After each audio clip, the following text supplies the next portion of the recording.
नमस्कार। आकाशवाणी जयपुर अजमेर से प्रस्तुत है प्रादेशिक समाचार।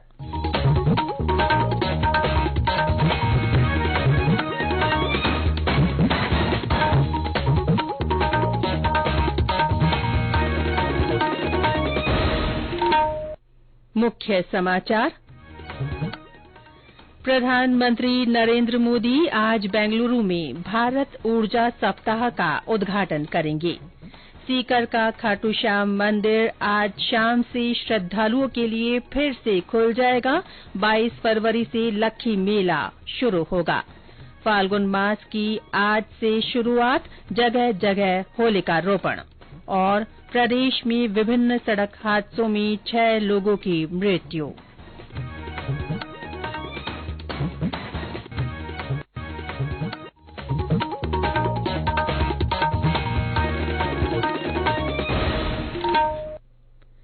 समाचारों के साथ मैं रितिका गुप्ता। और अब समाचार विस्तार से।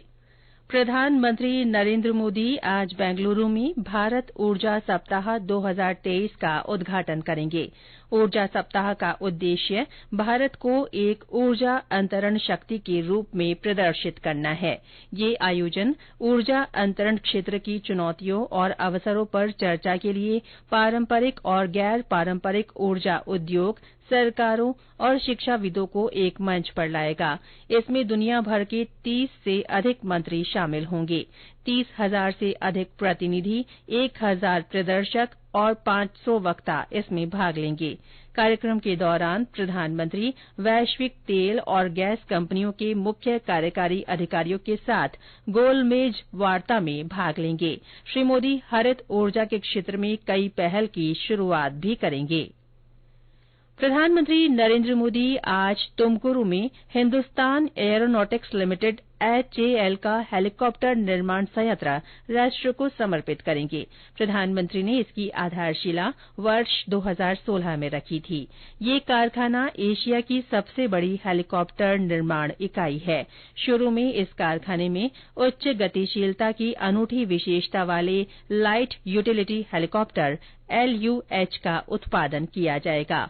LUH स्वदेशी रूप से डिजाइन और विकसित 3 टन वर्ग का एक इंजन वाला बहुउद्देशीय उपयोगिता हेलीकॉप्टर है। बाद में इस कारखाने में हल्के लड़ाकू हेलीकॉप्टर और इंडियन मल्टी रोल हेलीकॉप्टर के निर्माण के साथ साथ मरम्मत और रखरखाव कार्य किया जाएगा। भविष्य में कारखाने में निर्मित लाइट यूटिलिटी हेलीकॉप्टर के निर्यात की भी संभावना है। प्रधानमंत्री तुमकुरू औद्योगिक टाउनशिप की आधारशिला भी रखेंगे। राष्ट्रीय औद्योगिक गलियारा विकास कार्यक्रम के तहत तुमकुरू में 8,484 एकड़ में फैले इस औद्योगिक टाउनशिप का विकास 3 चरणों में चेन्नई बेंगलुरु औद्योगिक गलियारे के हिस्से के रूप में किया गया है। कोटा में मार्च के पहले सप्ताह में MSME मेला आयोजित किया जाएगा। इस मेले में हाड़ौती के युवाओं और उद्यमियों को देश के सूक्ष्म, लघु और मध्यम उद्योगों में हो रहे नवाचारों की झलक देखने को मिलेगी। मेले के आयोजन को लेकर Kota small scale industries association के प्रतिनिधियों ने कल लोकसभा अध्यक्ष और कोटा बूंदी सांसद ओम बिरला से मुलाकात की। इस अवसर पर श्री बिरला ने कहा कि उनका प्रयास है कि कोटा सहित पूरे हाड़ौती क्षेत्र में उद्यमिता का विकास हो। यहाँ के MSME उद्योगों में वर्तमान और भविष्य की आवश्यकताओं के अनुरूप उत्पादन हो। इससे क्षेत्र में रोजगार वृद्धि और आर्थिक प्रगति आएगी। सीकर का खाटू श्याम जी का मंदिर आज से श्रद्धालुओं के दर्शनों के लिए फिर से खुल जाएगा।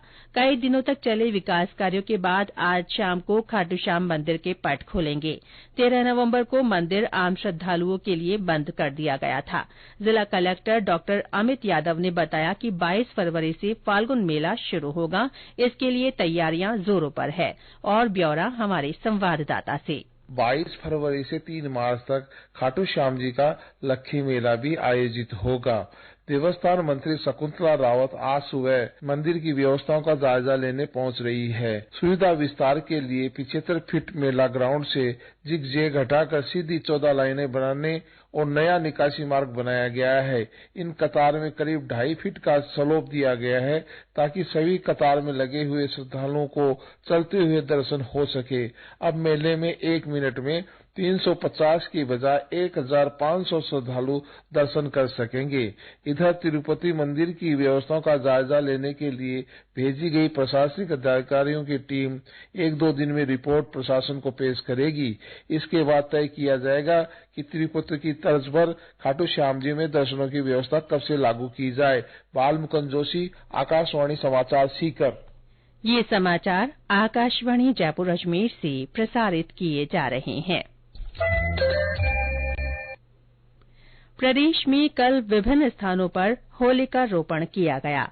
उदयपुर के सिटी पैलेस के ऐतिहासिक माणक चौक में विधि विधान और मंत्रोच्चार के साथ होलिका रोपण हुआ।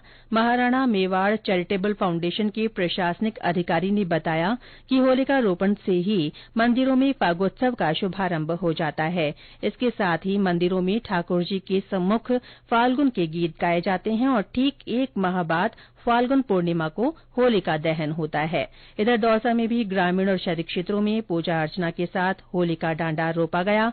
फाल्गुन माह की शुरुआत के साथ ही मंदिरों और अन्य जगहों पर फागोत्सव के कार्यक्रम हो रहे हैं। होलिका डांडा रोपने के बाद फागोत्सव की धूम शुरू हो जाती है। ऐसे में अब आगामी 1 महीने तक मंदिरों में फागोत्सव के कार्यक्रम होंगे। आकाशवाणी जयपुर के समाचार विभाग की ओर से अंतर्राष्ट्रीय मोटा अनाज वर्ष के उपलक्ष्य में अपने श्रोताओं में मोटा अनाज के प्रति जागरूकता के लिए संदेश श्रृंखला चलाई जा रही है। इसमें श्रोता संदेश भेजकर बता सकते हैं कि वे अपने भोजन में मोटा अनाज किस तरह काम में लेते हैं। आज सुनिए बीकानेर से हमारे श्रोता का संदेश। आकाशवाणी के सभी श्रोताओं को राजकुमार शर्मा, ग्राम चरकड़ा, तहसील नोखा, जिला बीकानेर से नमस्कार। और मोटे अनाज के रूप में बाजरा, ज्वार, मक्का आदि ये सब सम्मिलित हो सकते हैं। और इनके जैसे बाजरा की बात करें तो बाजरे की रोटी और उसके साथ ग्वारफली की सब्जी हो तो बहुत ही आनंद आता है। और सीजन अनुसार बाजरा की रोटी हर सब्जी के साथ उपयोगी है। और यूं तो मिर्ची की चटनी भी बाजरे की रोटी के साथ बहुत ही अच्छी लगती है। और कभी कभी तो ऐसी स्थिति बनती है कि अगर सही ढंग से पकी हुई रोटी हो तो जैसे जैसे रोटी थोड़ी सूखती है तो उसका स्वाद और भी बढ़ता जाता है। धन्यवाद। हमारे अन्य श्रोता भी मोटा अनाज के बारे में अपने संदेश लिखकर या रिकॉर्ड कर व्हाट्सएप नंबर 9414052368 पर भेज सकते हैं। प्रदेश के नागौर, भीलवाड़ा और हनुमानगढ़ में हुए सड़क हादसों में 6 लोगों की मृत्यु हो गई है और कई लोग घायल हो गए। नागौर के कुचामन शहर के पास मेगा हाईवे पर कल देर रात ट्रक और कार की टक्कर में 2 लोगों की मृत्यु हो गई और 2 अन्य घायल हो गए। घायलों को सरकारी अस्पताल में भर्ती कराया गया। भीलवाड़ा के जहाजपुर से गुजरने वाले नेशनल हाईवे पर धौड़ नाथुण गांव के पास बजरी से भरे डंपर ने कार को टक्कर मार दी। इसमें 3 लोगों की मृत्यु हो गई और 2 अन्य गंभीर रूप से घायल हो गए। घायलों को भीलवाड़ा रेफर किया गया। हादसे के बाद गुस्साए ग्रामीणों ने पुलिस पर पथराव किया और 2 वाहनों को आग लगा दी। घटना की जानकारी मिलते ही पुलिस अधिकारियों की टीम जाप्ते के साथ मौके पर पहुंची। जहाजपुर विधायक गोपीचंद मीणा ने लोगों से समझाइश की। इस दौरान स्थानीय ग्रामीणों ने अवैध बजरी के वाहनों पर लगाम लगाने की भी मांग की। शवों को जहाजपुर स्थित सामुदायिक अस्पताल की मोर्चरी में रखवाया गया है। एक अन्य हादसे में हनुमानगढ़ के पटवा मोड़ के पास एक पिकअप और जीप की टक्कर हो गई। इसमें जीप चालक की मौके पर ही मौत हो गई। हादसे में जीप में सवार 9 खिलाड़ियों की चोट आई है। इनमें से 3 गंभीर रूप से घायल हो गए, जिन्हें सिरसा रेफर किया गया है।